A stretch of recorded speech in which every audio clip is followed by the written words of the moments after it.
5 ways to excel at small talk. Social situations where you will be meeting new people are often difficult for some people who feel they just don't know how to converse with relative strangers. We usually refer to this type of conversation as small talk because it is quite superficial and impersonal.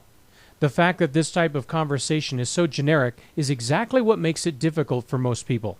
We're just naturally better able to converse about things we know well or are passionate about. But there are some things you can do to improve your ability to speak up in a group of people and still be comfortable and relaxed. One of the first things to remember is to be yourself. If you're so focused on trying to make an impression or being someone you're not, that is where your mind will be, and you won't be able to concentrate on the conversation at hand. As a result, you may come across as distracted or snobbish simply because you aren't being natural. Be pleasant. You may be nervous and scared on the inside, but putting a smile on your face will actually help you relax. In addition, your smile will be returned by others in the group, which will help even more.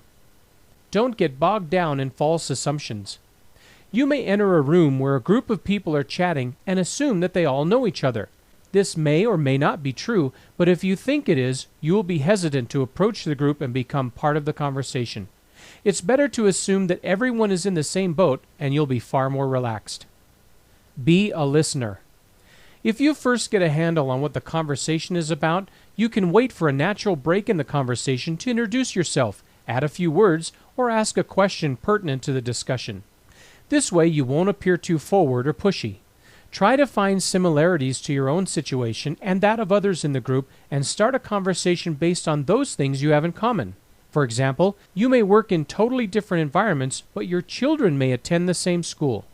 One old standby to remember when you're meeting people, that if all other words fail you, ask a question. If you can find some common element that you share with a person, ask about it. They will have to answer you, and that can usually get the conversational ball rolling. For more great tips on business networking, visit www.meetingwave.com/blog.